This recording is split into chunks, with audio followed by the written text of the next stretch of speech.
Welcome to the Economy of the Collapse, episode 2.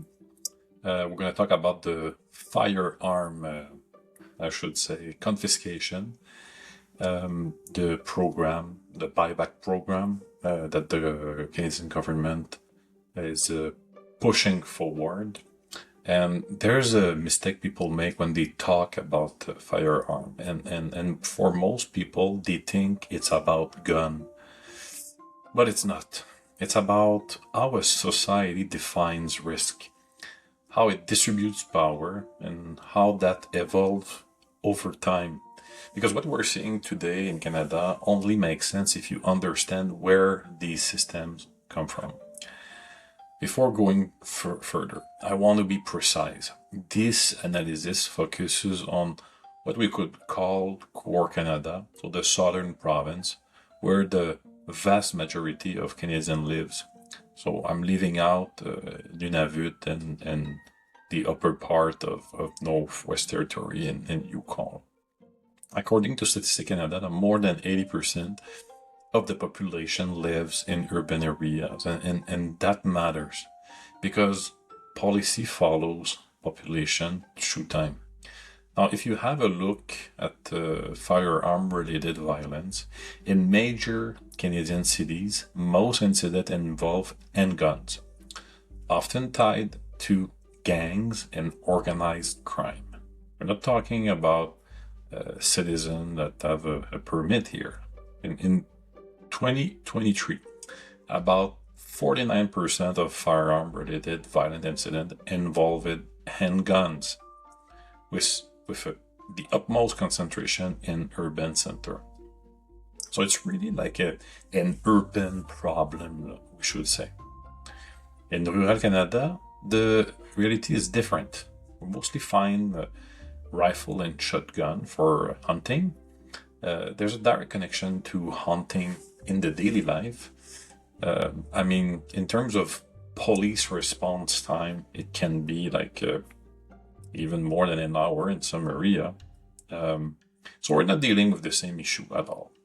We're dealing with two different realities under one national policy in Canada. And that's where the problem is.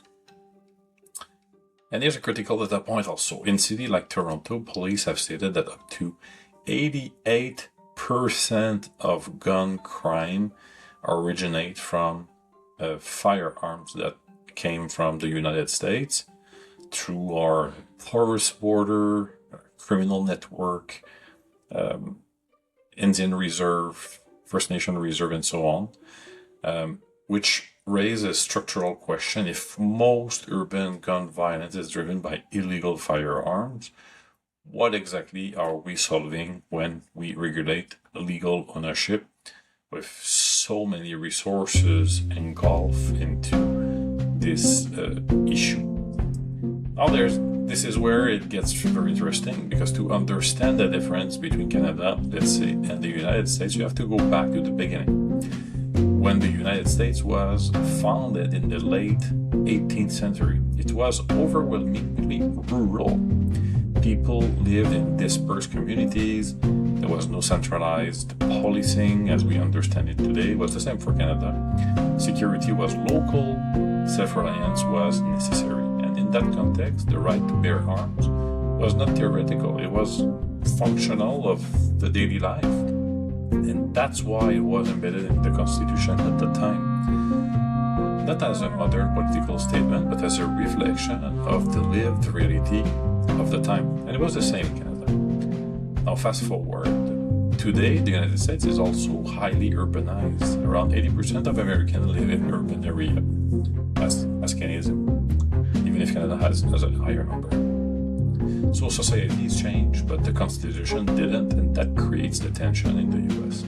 Because today, in major US cities, many people support stricter gun control, but structural limit exists to prevent that. So the Second Amendment and the separation of power makes sweeping federal restriction very, very difficult. And that's a good thing for those who live in rural area, for sure. So you end up with a modern urban society constrained by historical rural constitutional framework, which is not the case in Canada. Canada has a different path. No constitutional protection for firearm, and also a Westminster type system where executive power is highly concentrated, majority rules in parliament, so you have a faster policy implementation. So as Canada got more urbanized, there was no structural barrier, nothing to prevent a shift. So policy evolved closely with population, which is not the case in the US. And here's the key insight. As societies urbanize, perception of risk changes. In cities, firearms are less necessary. If not, police presence is higher. Guns are associated with crime, as we saw. So politically, it translates into a demand to shift toward regulation. And because urban population dominate election, that demand become policy. Now bring this back to today. Canada has banned over 2,500 firearm variant, implemented a national buyback that cost billions of dollars for a very small amount of legal firearm, created a framework where non-compliance with that registry and buyback program becomes criminal, while the actual criminal are roaming the street. At the same time, most urban violence is linked to illegal firearm, often tied to organized crime. So you have a real tension there, like policy shaped by perception, targeting only a segment which is not fully aligned with the primary source of violence. Now zoom out. What we're seeing is not random, it's a pattern of historical structure, demographic shift, political incentive, and institutional capacity that is being seen and sent toward law-abiding legally gun owner. Because at the end of the day, this is not about gun, it's about how society evolves, how power adapt, and how systems respond under pressure. The government can deflect and align discourse and show virtue signaling going after firearms for their urban voters, while the actual cause of the violence is not addressed, because it's much more it's way harder to actually do something about the real crimes and the actual cause of that than just create these confiscation program and then reap the benefit of being tough on crime, while at the same time they're not at all.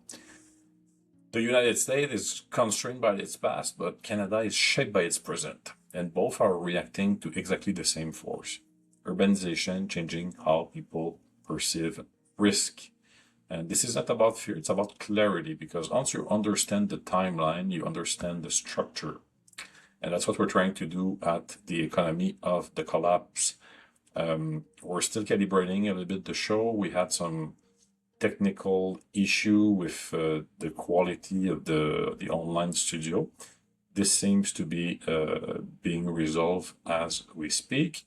So stay tuned, that's going to evolve in the next few weeks.